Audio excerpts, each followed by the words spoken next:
Bueno, ¿cómo se extrae la verdad pura de, digamos, un muro gigante de palabras? Claro, porque en la ciencia los descubrimientos más revolucionarios y, bueno, las mecánicas más complejas suelen estar enterrados bajo páginas y páginas de jerga académica. Exacto. Hay un mar de prosa, pero en algún lugar de ese documento se esconde el motor matemático absoluto. El núcleo que hace funcionar toda la investigación, ¿sí? Tal cual. Y hoy la misión de este análisis a fondo es justamente diseccionar ese protocolo exacto, esa herramienta que usan los investigadores para limpiar todo ese ruido literario y, pues, encontrar las dinámicas ocultas de un sistema. Es un proceso analítico implacable, por cierto, porque desentrañarlo nos obliga a entender cómo la mente científica construye un puente entre la teoría escrita y la abstracción pura. O sea, no se trata simplemente de leer. No, claro que no. Se trata de diseccionar y modelar, ¿verdad? Absolutamente.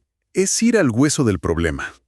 Y para visualizar cómo se logra esta traducción, vamos a guiarnos paso a paso a través de un documento de trabajo real. Si observamos nuestra primera diapositiva, el punto de partida visual de hoy queda clarísimo que no estamos ante un ejercicio básico. Para nada. Solo con ver el formato ya te das cuenta. Sí, es un documento perteneciente a un doctorado en ingeniería. Y el título central marca el terreno de inmediato. Dice, Actividad 1, Identificación de modelos y puntos fijos. Y el subtítulo no se queda atrás. Lo define como una guía de análisis de sistemas dinámicos a partir de literatura científica. Exacto. Y lo que me parece fascinante es el respaldo institucional en la parte inferior de la imagen. Sí. Esos sellos le dan un peso enorme. De Manizales, la Autónoma de Bucaramanga y la Red Universitaria Mutis. Lo cual establece un estándar muy particular. A nivel de doctorado, quienes investigan ya no están aprendiendo a resolver ecuaciones de un libro de texto. Ya no hay respuestas al final del libro, ¿no? Exacto. Están aprendiendo a extraer y cuestionar las ecuaciones que otros han propuesto en la frontera misma del conocimiento. Y esa es una distinción vital para nuestra audiencia. Una cosa es resolver un problema que alguien te entrega ya formulado, bien masticadito. Ajá. Y otra muy distinta es tener que deducir cuál es el problema leyendo un artículo de 20 páginas. Pero claro, para evitar perderse en esa densidad, se necesita una metodología estricta. Una estructura inquebrantable, diría yo. Y esa necesidad de estructura nos lleva directamente a entender cómo se organiza este esfuerzo temporalmente. Si pasamos al próximo esquema, la segunda diapositiva, titulada Las reglas del juego o el protocolo de trabajo. Aquí se expone una división del tiempo que es bastante, digamos, drástica. Sí, esta segunda visualización revela la arquitectura de la sesión. Plantea una línea de tiempo cortada en dos fases innegociables. Innegociables. Me gusta esa palabra. Es que lo son. Tenemos la fase 01, a la que se le asignan exactamente 25 minutos de trabajo estrictamente individual. Ok, 25 minutos a solas. Sí. Y luego una fase 02, de apenas 10 minutos, que está destinada a la discusión grupal y la socialización técnica. Y aquí es donde la dinámica me genera una interrogante, la verdad. Porque la descripción de esa fase 1 detalla que es el momento para la lectura profunda, la extracción matemática y el análisis riguroso. Así es. Pero, ¿por qué forzar un aislamiento total de 25 minutos para una tarea tan compleja? O sea, la ciencia moderna suele presentarse como un esfuerzo súper colaborativo. Totalmente. Hiperconectado. Claro. Entonces, ¿no sería más eficiente que un grupo de doctorandos analizara el documento en conjunto desde el minuto 1 para ahorrar tiempo? Es una duda muy válida. Estoy de acuerdo. Pero hacerlo de esa manera destruiría la integridad del análisis por completo. ¿En serio? ¿Por qué? Porque en el mundo académico, cuando nos enfrentamos a literatura compleja, existe un peligro enorme llamado sesgo de anclaje o pensamiento de grupo. Ah, claro, cuando uno opina y los demás se dejan llevar. Exacto. Si un equipo empieza a leer y discutir simultáneamente, la primera interpretación fuerte o, digamos, la opinión de quien habla con más seguridad, tiende a anclar la percepción de todos los demás. ¡Wow! Tiene sentido. Entonces, al aislar a cada persona durante esos 25 minutos, se obliga a la mente a pelear con las ecuaciones de forma íntima, a forjar una comprensión basada puramente en los datos. Y no en la influencia social. Es como proteger la escena del crimen antes de que entren los curiosos a contaminar las pruebas. Esa analogía es perfecta, sí. Pensemos en desarmar un motor complejo.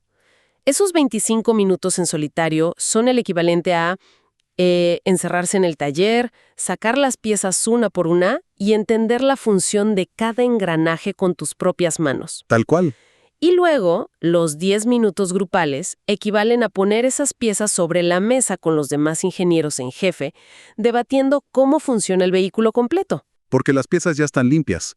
El debate ya no es sobre especulaciones vagas, sino sobre componentes tangibles que cada uno extrajo. Y hay un detalle en la parte inferior de esta segunda diapositiva que cimenta todo esto, ¿no? Sí, la nota al pie. Hay que leerla con cuidado. Sí, enfatiza que el objetivo central no es simplemente resolver la matemática, sino otorgarle un sentido operativo y fenomenológico dentro del contexto de la investigación. Es decir, el cálculo es solo el medio.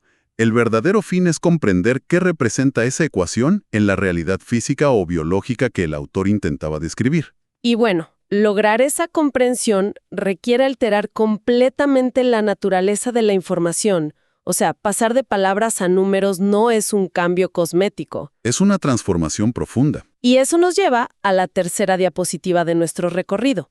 La imagen que sigue nos muestra precisamente esta metamorfosis de los datos. Bajo el título Fases del análisis, observamos una transición conceptual enorme. Sí, divide el esfuerzo de la mente en dos grandes bloques lógicos. Visualmente, la arquitectura de esta diapositiva ubica la parte A, que es la formulación del modelo, en el lado izquierdo. Ajá. Y está conectada por una flecha. Exacto, una flecha direccional hacia la parte B, el análisis de equilibrio en el lado derecho. Es un flujo de trabajo estrictamente lineal. Y resulta muy revelador cómo se describe esa parte A. El esquema indica, y cito, de la literatura a la abstracción matemática, el proceso de aislar el sistema dinámico de la prosa del artículo. Es una descripción muy precisa. A mí me suena sumamente clínico. O sea, como si la narrativa del autor fuera una especie de tejido circundante que hay que extirpar quirúrgicamente. Para dejar expuesto el órgano vital, ¿no? Exactamente. El órgano vital que sería la ecuación matemática. Esa perspectiva quirúrgica es totalmente la correcta. Hay que considerar que un artículo científico promedio, bueno, está cargado de contexto histórico, suposiciones, limitaciones. Y debates interminables con otros autores. Sí, muchísimo debate. Todo eso, para propósitos del modelado puro, es ruido informacional. Así que la parte A es el bisturí que limpia todo ese ruido. Cortar por lo sano. Literalmente. Y una vez que el sistema dinámico está aislado y desnudo, la parte B nos empuja hacia otra frontera, del cálculo a la visualización geométrica. Donde el objetivo es determinar el comportamiento a largo plazo del sistema. O sea, primero extraes la ecuación de las palabras y luego usas esa ecuación para predecir el futuro. Es un salto fascinante de la lingüística a la geometría predictiva. Y para comprender cómo se ejecuta exactamente esa extracción con el bisturí, el esquema que sigue a continuación desglosa el procedimiento. Así que entramos de lleno en la cuarta diapositiva. La dedicada a la parte A, la formulación del modelo. Exacto. Aquí se exponen los 3 pasos metodológicos fundamentales para cristalizar la ecuación a partir del texto. Sí, y el diseño visual ayuda mucho. La imagen de fondo muestra un texto borroso evocando esa densidad típica de un paper. Y sobre él destacan 3 mandatos precisos. El paso número 1 es identificar. Que consiste básicamente en rastrear y localizar las ecuaciones diferenciales centrales que gobiernan el sistema dinámico. Y el gráfico acompaña esto con un ejemplo clásico extraído de ese texto borroso. Vemos la famosa ecuación de crecimiento logístico. Así, la derivada de x con respecto al tiempo, o sea, de x sobre dt. Que es igual a r por x multiplicando a 1 menos x sobre k. Y bueno, el paso número 2 es definir. Se exige reescribir esa dinámica temporal como una función explícita. Estandarizada, bajo la notación f de x. Esto es crucial porque elimina cualquier ambigüedad en la notación original que haya usado el autor. Limpia el terreno. Y finalmente, el paso número 3 es mapear. Que es el momento de separar e identificar de forma inequívoca la variable de estado representada por x y todos los parámetros constantes del modelo. Y a ver, esta distinción entre variable de estado y parámetro constante puede parecer semántica, pero entiendo que es la piedra angular del modelado. Es la diferencia entre entender el sistema o fracasar por completo. Para quienes no se escuchan, pidámosle a la imaginación que nos lleve a algo súper sencillo. Pensemos en un equipo de sonido en medio de una fiesta. A ver, me gusta por dónde vas. La variable de estado sería el nivel de volumen de la música en un momento dado. Es el valor que evoluciona, que fluctúa en el tiempo, dependiendo de si la canción es intensa o si alguien va y manipula la perilla, ¿no? Claro, el volumen cambia. Exacto. Representa el estado actual del sistema. Por otro lado, los parámetros constantes serían los límites físicos inalterables de los altavoces. Como la potencia máxima en vatios antes de que exploten. O el umbral mínimo de sonido. Esos no cambian durante la fiesta. Es una diferenciación crucial, sí. Siguiendo esa analogía de la fiesta, si en una investigación científica no mapeamos correctamente qué es el volumen cambiante y qué es el límite de los altavoces, pues nuestro modelo no va a servir para nada. Se derrumba. Sí, las variables de estado son las entidades vivas del sistema. Los parámetros son la estructura restrictiva del universo en el que habiten. Etiquetar esto correctamente en la parte A es lo que garantiza que las predicciones futuras tengan, coherencia estructural. Y una vez que el motor ha sido limpiado y cada engranaje ha sido etiquetado correctamente, la maquinaria está lista para ser analizada en movimiento. O mejor dicho, analizar cuándo deja de moverse. Ah, exacto. Y esto nos lleva a la transición más profunda de este protocolo. Si pasamos al próximo esquema, la diapositiva 5, entramos a la parte B, el análisis de equilibrio. Y para nuestra audiencia, aquí es donde radica el corazón conceptual de la modelación de sistemas. Aquí es donde se pone realmente fascinante. Todo el peso visual de esta sección descansa sobre una fórmula matemática mínima, pero poderosísima. F de x igual a 0. F de x igual a 0. Esto inaugura el paso número 4, el cálculo de puntos fijos. Donde la instrucción es utilizar el álgebra para hallar todos los valores exactos donde el sistema no experimenta absolutamente ningún cambio en el tiempo. Encontrar dónde el cambio es 0. Es decir, un punto fijo no es un lugar en un mapa físico, es un estado de inercia perfecta. Donde la variable de estado sencillamente deja de fluctuar. Pero a ver, esto plantea un debate interesante. Al buscar siempre dónde la derivada es 0, estamos asumiendo que los sistemas dinámicos del universo fundamentalmente buscan el reposo. O sea, ¿significa esto que el universo matemático siempre busca la inercia? Es una gran pregunta, pero la realidad es muchísimo más turbulenta que eso. Ah, ¿sí? Sí, los sistemas no buscan conscientemente el descanso. Más bien, están sujetos a la topología de las fuerzas que los rodean. Y la respuesta definitiva a esa inquietud la encontramos en el paso número 5 de esta misma diapositiva. La visualización. Exacto, que nos introduce a la línea de fase. El mandato aquí es graficar la función f de x y marcar los puntos de equilibrio en el eje horizontal. Y la imagen que acompaña este paso es sumamente descriptiva. Muestra una línea recta con 3 puntos negros marcados, pero lo crucial son las flechas curvas dibujadas sobre la línea. Esas flechas lo son todo. Sí, hay flechas que convergen, apuntando directamente hacia uno de los puntos negros, y otras flechas que divergen, huyendo en dirección opuesta al punto. Es que esas flechas revelan la verdadera personalidad del sistema. Demuestran que no todo reposo es igual. A ver, explícanos eso. Analicemos las flechas convergentes primero. Ellas indican un punto fijo estable. Es como un ecosistema robusto en un valle profundo. Si introduces una pequeña perturbación, digamos una sequía temporal, las dinámicas internas del sistema empujarán eventualmente a las variables de vuelta a ese centro de gravedad natural, ¿no? Tal cual, el sistema se recupera y vuelve a su estado original de inercia. ¿Y qué pasa con las flechas que huyen? Las flechas divergentes revelan un escenario radicalmente distinto. El punto fijo inestable. Matemáticamente el cambio es 0 en ese microsegundo exacto, pero físicamente es como un ecosistema balanceándose en el filo de un cuchillo. Uy, qué frágil. Exacto.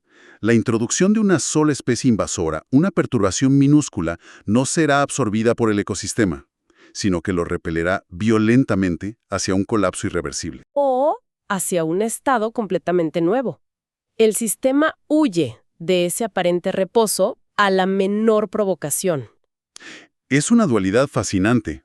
Ambos son ceros matemáticos. Sí, pero sus implicaciones en la realidad dictan si un sistema sobrevive o se desintegra. Es increíble. Ahora bien, filosofar sobre la estabilidad matemática es muy estimulante intelectualmente, pero estamos en un doctorado. Y el doctorado exige pruebas. Exige pruebas irrefutables de que este análisis se ejecutó rigurosamente, y aquí es donde el protocolo aprieta las tuercas. Sí, la burocracia científica entra en acción.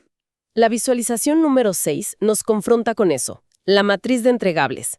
Esta diapositiva enumera sin concesiones los 4 elementos tangibles que deben estar generados al cumplirse los 25 minutos del temporizador. Revisemos la lista de exigencias. Evidencia 1. Una imagen anotada. Básicamente una captura de pantalla directa de las ecuaciones tal cual aparecen impresas en el artículo original. Y ahí me detengo, porque la verdad no resulta un tanto redundante exigirle a investigadores de nivel de doctorado que entreguen una captura de pantalla del texto fuente. Suena muy básico, ¿verdad? Sí, parece una tarea de colegio en un proceso que es altamente complejo. ¿Por qué tanta burocracia visual en el paso 1? Puede parecer un exceso de celo burocrático, te lo concedo, pero en realidad es la piedra angular de la trazabilidad científica. Trazabilidad. Sí, piensa en esto. Cuando un modelo predictivo falla en el futuro, o cuando genera un resultado anómalo, la primera pregunta en la revisión por pares no es si calculaste mal la derivada. Entonces, ¿cuál es? Es si extrajiste la ecuación correcta desde el mismísimo principio. La captura original actúa como un ancla auditable. Impide que un error de transcripción en los primeros 5 minutos contamine todo el análisis geométrico posterior. Claro, es la cadena de custodia de la información matemática. Es el seguro contra el error humano al copiar. Exactamente. Bueno, tiene todo el sentido del mundo. Pero la lista de entregables no se queda en papel y lápiz. La evidencia 2 exige la función f de x redactada con notación clara. La 3, la lista analítica de los puntos fijos hallados matemáticamente. Y la evidencia 4. ¡Wow! Aquí hay un salto tecnológico enorme. Pasar del álgebra al código. Sí, exige explícitamente generar un gráfico computacional de campo vectorial utilizando Matplotlib en Python. Pasamos de aislar variables a programar. Y ese salto no es un capricho de los profesores, es una limitación intrínseca de nuestra propia biología frente a la complejidad de la geometría. ¿Cómo así? Cuando lidiamos con una sola variable de estado, dibujar una línea de fase a mano alzada es, bueno, trivial. Cualquiera puede hacerlo. Pero los artículos que estos investigadores analizan rara vez son unidimensionales. Ah, claro. Modelan la interacción de múltiples variables compitiendo al mismo tiempo, como presas y depredadores. O inflación y desempleo, ¿sí? Y cuando tienes múltiples dimensiones, tu línea de fase se convierte en un campo vectorial denso, un mapa donde miles de flechas apuntan en direcciones infinitas dependiendo de la interacción simultánea de todos esos parámetros. Y el cerebro humano sencillamente se funde intentando imaginar eso. El cerebro no puede renderizar la trayectoria exacta de un sistema caótico en múltiples dimensiones, y mucho menos puede hacerlo un simple lápiz en un papel. Por eso, Python. Se requiere Python y herramientas como Matplotlib porque las computadoras nos permiten visualizar todos los futuros posibles de un sistema de manera simultánea. Transforman el álgebra multivariable en una topografía que podemos ver y navegar. Es utilizar el músculo computacional para ver estructuras que nuestra mente no tiene la capacidad de proyectar. Exacto. Y todo este esfuerzo técnico, toda esta extracción, trazabilidad y programación, existe con un único propósito, ¿no? La cima de esta metodología se cristaliza en nuestro siguiente esquema, la séptima diapositiva. El momento crucial. Sí, lleva por título La pregunta guía de la matemática a la realidad. Es el momento donde el análisis puramente numérico choca de frente con el mundo real. Y la composición de esta gráfica es súper elocuente. En el centro exacto reside nuestro núcleo analítico.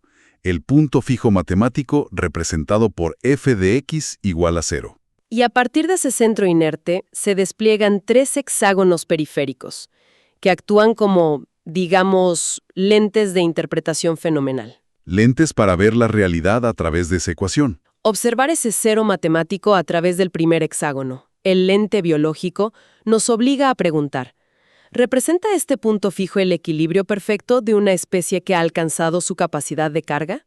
¿O representa el lúgubre estancamiento de una extinción masiva, donde ya no queda nadie? ¡Wow! Y luego está el lente físico, que cambia las reglas. ¿Es el punto de reposo inerte en el que un péndulo se detiene por la fricción o es un estado térmico superestable en un motor? Y finalmente, el lente social, que es mi favorito. ¿Refleja este cero matemático el consenso unánime en una red humana? ¿O es el diagnóstico clínico de un estancamiento económico crónico?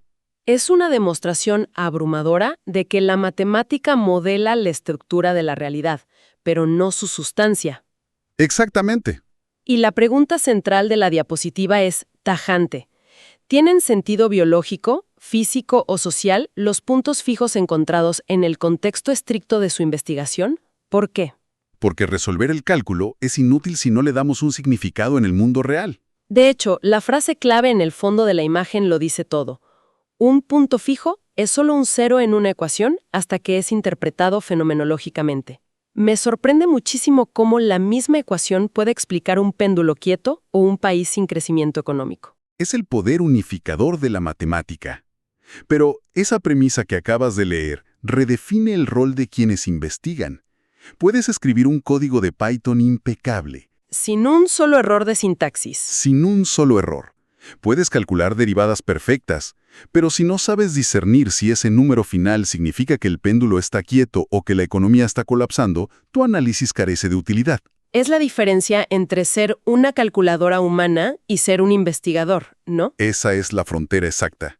Darle significado a la abstracción es la meta final de todo este protocolo. Y con esa claridad conceptual llegamos al cierre operativo. Si pasamos a la octava y última diapositiva. La secuencia final.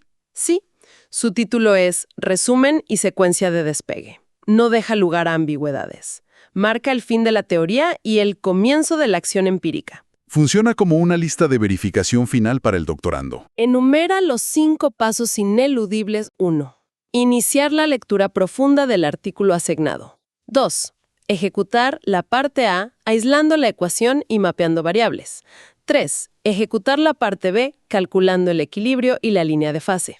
4. Compilar los 4 entregables, incluyendo el código de plotmodplotlet. Y 5. Preparar la interpretación fenomenológica para la discusión grupal de 10 minutos. Todo el documento converge en un aviso inferior, en rojo, que no puedes ignorar. Tiempo de trabajo individual, 25 minutos. Puede comenzar. Es el inicio formal de la disección intelectual. Es un protocolo estructurado de una forma excepcionalmente metódica. Pero, ¿sabes? Al revisar todo este proceso, desde el aislamiento de las variables hasta la interpretación, me quedo reflexionando sobre la diapositiva 7. ¿Sobre el lente social? Sí, sobre la potencia conceptual de los puntos fijos vistos desde lo social. Es que la analogía entre los sistemas dinámicos matemáticos y los constructos humanos abre unas puertas inmensas. Y es precisamente esa noción de que un punto fijo no es más que la paralización del cambio temporal. O sea, como sociedad civil, experimentamos dinámicas constantes, políticas, económicas, culturales. Todo el tiempo estamos fluctuando. Pero cuando la percepción generalizada es de parálisis, de que las condiciones fundamentales no avanzan ni retroceden, vale la pena aplicar este rigor analítico a nuestra propia realidad. ¡Wow! A ver, ¿hacia dónde vas con esto? Si un punto fijo representa tanto el consenso en una red social como el estancamiento absoluto de una economía, cuando como sociedad sentimos que las cosas no cambian, tenemos que preguntarnos, ¿hemos encontrado un equilibrio estable y deseable al que regresamos tras cualquier crisis? ¿O estamos simplemente atrapados en un cero matemático del que necesitamos una fuerza externa enorme para poder escapar? Exactamente. ¿Es calma o es estancamiento? Una interrogante inquietante, pero muy, muy necesaria para quienes nos escuchan. El reposo nunca es neutral, ¿verdad? O te protege o te estanca. Así es. La lección de hoy ha dejado clarísimo que detrás de los bloques impenetrables de texto académico existe un esfuerzo sistemático por encontrar los motores invisibles que rigen el cambio. Y más importante aún, por entender qué sucede cuando ese cambio se detiene por completo. Ese es el verdadero valor de este análisis profundo. Sin duda. Esperamos que este protocolo de extracción matemática le brinde a nuestra audiencia nuevas herramientas, no solo para decodificar literatura científica densa, sino para cuestionar las fuerzas dinámicas de su propio entorno. Hasta nuestro próximo análisis a fondo.